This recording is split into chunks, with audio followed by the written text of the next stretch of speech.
ಬಂಧುಗಳೇ, ಏನು ಬುದ್ಧನ ದೇಶ ಆಗಿರ್ತಕ್ಕಂಥ ಭಾರತ, ಬಸವಣ್ಣನ ದೇಶ ಆಗಿರ್ತಕ್ಕಂಥ ಭಾರತ, ಡಾಕ್ಟರ್ ಬಾಬಾ ಸಾಹೇಬ್ ಅಂಬೇಡ್ಕರ್ ಬರೆದಿರ್ತಕ್ಕಂಥ ಸರ್ವರಿಗೂ ಸಮಬಾಳು, ಸರ್ವರಿಗೂ ಸಮಪಾಲು ಎನ್ನುವ ರೀತಿಯಲ್ಲಿ ಭಾರತದ ಸಂವಿಧಾನವನ್ನು ರಚನೆ ಮಾಡಿರ್ತಕ್ಕಂಥ ಡಾಕ್ಟರ್ ಬಾಬಾ ಸಾಹೇಬ್ ಅಂಬೇಡ್ಕರ್ ಅವರ ಸಂವಿಧಾನದ ಬಗ್ಗೆ ಮತ್ತು ದೇಶದ ಬಗ್ಗೆ ಇಲ್ಲ ಸಲ್ಲದ ಆರೋಪಗಳನ್ನು ಮಾಡುತ್ತಾ RSS ಏನು ಸಂಘಟನೆ 100 ವರ್ಷ ಪೂರೈಸಿತು, ಆ ಸಂಘಟನೆ ನಿರಂತರವಾಗಿ ಭಾರತ ದೇಶದಲ್ಲಿ ಏನು ಸಮಾನತೆಯಿಂದ ನಡೀತಕ್ಕಂಥ ದೇಶಕ್ಕೆ ಒಂದಿಲ್ಲೊಂದು ಕುತಂತ್ರಗಳನ್ನು ಮಾಡೋ ಮುಖಾಂತರ ದೇಶದಲ್ಲಿ ಅಶಾಂತಿಯನ್ನು ಹಬ್ಬಿಸೋದಾಗಲಿ ಮತ್ತು ಸಂವಿಧಾನದ ಬಗ್ಗೆ ಮಾತಾಡೋದಾಗಲಿ, ಬಾಬಾ ಸಾಹೇಬ್ ಅಂಬೇಡ್ಕರ್ ಅವರ ಬಗ್ಗೆ ಮಾತಾಡೋದಾಗಲಿ ಮತ್ತು ಈ ದೇಶದ ಮುಖ್ಯ ನ್ಯಾಯಮೂರ್ತಿಯಾಗಿರ್ತಕ್ಕಂಥ CJ ಗವಾಯ್ ಅವ್ರ ಮೇಲೆ ಶೂವನ್ನು ಎಸೆಯೋದಾಗಲಿ, ಒಂದಿಲ್ಲೊಂದು ಏನಪ್ಪ ಶೋಷಿತ ಸಂಘಟನೆಗಳು, ಬಡವರು, ಕೂಲಿ ಕಾರ್ಮಿಕರು, ಎಲ್ಲ ದಲಿತ ಸಂಘಟನೆಗಳು ಬರೀ ಪ್ರತಿಭಟನೆ ಮಾಡ್ತಾರೆ ಮತ್ತು ಹೋರಾಟ ಮಾಡ್ತಾರೆ ಅಂತೇಳಿ ಯಾರೇನು ಮಾತಾಡ್ತಾರಲ್ಲ, ನಾವು ದಲಿತ ಸಂಘಟನೆಗಳು ಮತ್ತು ದಲಿತ ಸಂಘರ್ಷ ಸಮಿತಿಯವರು ಕೂಡ ಯಾವುದೇ ರೀತಿ ಸುಮ್ಮನೆ ಆಗಿ ಹೋರಾಟಗಳನ್ನು ಕೈಗೊಳ್ಳೋದಿಲ್ಲ. ಯಾವಾಗ ಜನಕ್ಕೆ ಅನ್ಯಾಯ ಆಗ್ತದೆ ಆ ಅನ್ಯಾಯನ ಸರಿಪಡಿಸಲಿಕ್ಕೆ ಹೋರಾಟ ಕಳಿತೀವಿ. ಎಲ್ಲಿ ತೊಂದರೆ ಆಗ್ತದೆ, ಎಲ್ಲಿ ಮೂಢನಂಬಿಕೆ, ಜಾತೀಯತೆ ಏನು ತಾಂಡವಾಡ್ತಿರ್ತದೆ, ಅಂಥ ಸಂದರ್ಭದಲ್ಲಿ ದಲಿತ ಸಂಘಟನೆ ಆಗಿರ್ತಕ್ಕಂಥ ನಮ್ಮ DG ಸಾಗರ್ ಅವ್ರ ನೇತೃತ್ವದಲ್ಲಿ ನಾವು ಬೀದಿಗಿಳಿದು ಹೋರಾಟವನ್ನು ಶಾಂತಿಯಾಗಿರ್ತಕ್ಕಂಥ ಹೋರಾಟ, ಶಾಂತಿಯುತವಾಗಿರ್ತಕ್ಕಂಥ ಹೋರಾಟವನ್ನು ನಮ್ಮ ನಾಯಕರು, ನಮ್ಮ DG ಸಾಗರ್ ಅವರು ನಮಗೆ ಹ್ಯಾಂಗೆ ಸಂಘಟನೆ ಮಾಡಬೇಕು ಮತ್ತು ಯಾವ ರೀತಿ ಹೋರಾಟ ಮಾಡಬೇಕು ಅನ್ನೋದು ನಮಗೆ ಕಲಿಸ್ಕೊಟ್ಟಿದ್ದಾರೆ. ಯಾರಿಗೂ ಕೂಡ ಅನ್ಯಾಯ ಆಗಬಾರ್ದು, ಯಾರಿಗೂ ಕೂಡ ಮೋಸ ಆಗಬಾರ್ದು, ಯಾರೂ ಕೂಡ ತೊಂದರೆಯಲ್ಲಿ ಇರಬಾರ್ದು. ಯಾರು ತೊಂದರೆ ಒಳಪಡ್ತಾರೋ ಅಂಥವ್ರ ಪರವಾಗಿ ನಾವು ನಿಲ್ಲಬೇಕು. ಯಾರಿಗೆ ಅನ್ಯಾಯ ಆಗಿರ್ತದೋ ಅವ್ರ ಪರವಾಗಿ ನಾವು ನಿಲ್ಲಬೇಕು. ಯಾರಿಗೆ ಅನ್ಯಾಯ ಆಗಿರ್ತದೋ ಅವ್ರ ಪರವಾಗಿ ನಾವು ನಿಂತು ನ್ಯಾಯವನ್ನು ಒದಗಿಸ್ಕೊಡ್ಬೇಕು ಅಂತ ನಮ್ಮ ದಲಿತ ಸಂಘರ್ಷ ಸಮಿತಿ, ನಮ್ಮ ನೆಚ್ಚಿನ ನಾಯಕರಾಗಿರ್ತಕ್ಕಂಥ DG ಸಾಗರ್ ಸರ್ ಅವರು ನಮಗೆ ಕಲಿಸ್ಕೊಟ್ಟಿದ್ದಾರೆ ಬಂದರೆ. ಆದರೆ ಇವತ್ತೇನಾಗ್ತಾ ಇದೆ, RSS ಸಂಘಟನೆ ಮುಖ್ಯಸ್ಥರಾಗಿರ್ತಕ್ಕಂಥ ಮೋಹನ್ ಭಾಗವತ್ ಅವರು ಯಾವ ರೀತಿ ಇವತ್ತಿನ ದಿವಸ ನಮ್ಮ ಭಾರತ ದೇಶದಲ್ಲಿ 100 ವರ್ಷ RSS ಸಂಘಟನೆ ಭಾಳ ಬಲಿಷ್ಠವಾಗಿ ಕಟ್ಟಿದ್ದೀವಿ, ಭಾಳ ಅಚ್ಚುಕಟ್ಟಾಗಿ ಕಟ್ಟಿದ್ದೀವಿ ಅಂತ ಹೇಳ್ತಾರೆ.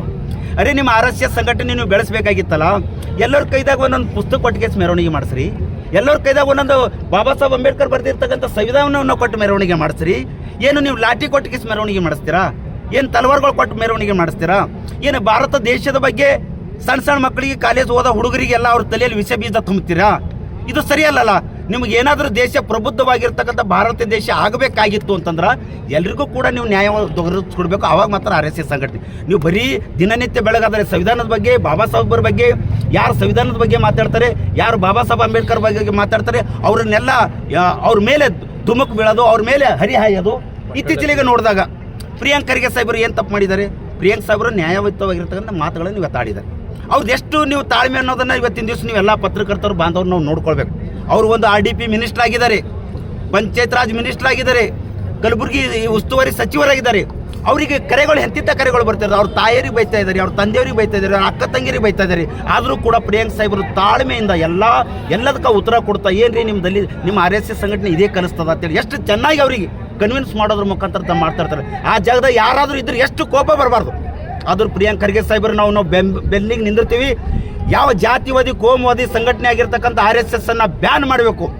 ಈ ರಾಜ್ಯದಿಂದ, ಈ ದೇಶದಿಂದ RSS ಸಂಘಟನೆಯನ್ನು ಬ್ಯಾನ್ ಮಾಡಬೇಕು.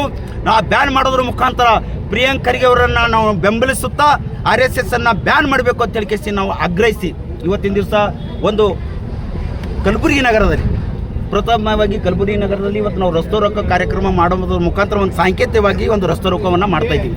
ಇದು ದಿನನಿತ್ಯ ಹೀಗೆ ಬೆಳೆದರೆ ಏನು ವಿನಾಕಾರಣ ದೇಶದಲ್ಲಿ ಗಲಭೆ ಹುಟ್ಟಿಸೋದು ಯಾಕ್ರಿ? ಯಾರು ಅಮಿತ್ ಮಿಶ್ರಾ, ಯಾರು ಅನಿಲ್ ಮಿಶ್ರಾ, ಒಬ್ಬ ವಕೀಲ, ಒಬ್ಬ ವಕೀಲ, ನೀವು ನಾಚಿಕೆ ಬರ್ತದಿಲ್ಲೋ, ಏನು ಓದ್ಯಾನೋ ಏನು ಬಿಟ್ಟನೋ ಗೊತ್ತಿಲ್ಲ. ಅವ ಬಾಬಾ ಸಾಹೇಬ್ ಅಂಬೇಡ್ಕರ್ ಬಗ್ಗೆ ಮಾತಾಡ್ತಾನೆ, ಯಾವನೋ ಒಬ್ಬ ಶೂ ಕಟ್ತಾನೆ. ಅಂಥದ್ದೆಲ್ಲ ಪ್ರಶ್ನೆ ಮಾಡಿದ್ರೆ ಪ್ರಿಯಾಂಕ್ ಖರ್ಗೆ ಮೇಲೆ RSS ಹರಿ ಹಾಯ್ತಾರೆ. ಮಾತಾಡಬಾರ್ದಾ? ಸಂವಿಧಾನದ ಬಗ್ಗೆ, ರಕ್ಷಣೆ ಬಗ್ಗೆ ಮಾತಾಡಬಾರ್ದಾ? ಜನರ ಉಳಿವಿಗಾಗಿ ಮಾತಾಡಬಾರ್ದಾ? ಈ ದೇಶದ ರಕ್ಷಣೆಗಾಗಿ ಮಾತಾಡಬಾರ್ದಾ? ಪ್ರಿಯಾಂಕ್ ಖರ್ಗೆ ಅವರು ಒಂದು ತತ್ವಬದ್ಧವಾಗಿ ಮಾತಾಡ್ತಾ ಇದ್ದಾರೆ ಮತ್ತು ಒಂದು ಎವಿಡೆನ್ಸ್ ಇಟ್ಕೊಂಡು ಮಾತಾಡ್ತಾ ಇದ್ದಾರೆ. ಅಂಥವರಿಗೆ ಇವತ್ತು ಅವರಿಗೆ ಸಹಿಸ್ಲಿಕ್ಕೆ ಆಗ್ತಾ ಇಲ್ಲ. ಪ್ರಿಯಾಂಕ್ ಖರ್ಗೆ ಅವರ ಬೆಳವಣಿಗೆ ಸಹಿಸ್ಲಿಕ್ಕೆ ಆಗ್ತಾ ಇದ್ದಲ್ಲ, ಪ್ರಿಯಾಂಕ್ ಖರ್ಗೆ ಅವರ ಮಾತುಗಳು ಅವರಿಗೆ ಸಹಿಸ್ಲಿಕ್ಕೆ ಆಗ್ತಾ ಇಲ್ಲ. ಆ ಕಾರಣಕ್ಕಾಗಿ ಪ್ರಿಯಾಂಕ್ ಖರ್ಗೆ ಅವರಿಗೆ ನ್ಯಾಷನಲ್ ಲೆವೆಲ್ವರೆಗೂ RSSನವ್ರು ಹಿಟ್ ಲಿಸ್ಟ್ನಲ್ಲಿ ಹೇಗಾದರೂ ಮಾಡಿ ಇವರಿಗೆ ಬೆಳಗುಡಬಾರ್ದು, ಹೇಗಾದರೂ ಮಾಡಿ ಇವರಿಗೆ ಸೋಲಿಸಬೇಕು.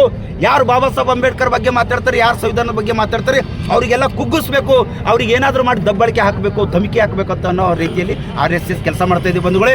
ಆ ಕಾರಣಕ್ಕಾಗಿ ನಾವು ಕರ್ನಾಟಕ ರಾಜ್ಯ ದಲಿತ ಸಂಘರ್ಷ ಸಮಿತಿ ಇಂಥ ನಿಮ್ಮ ನೀತಿ ನಿಲುವಿಗೆ ನಾವು ಉಗ್ರವಾಗಿ ತೀವ್ರವಾಗಿ ಖಂಡಿಸ್ತೀವಿ.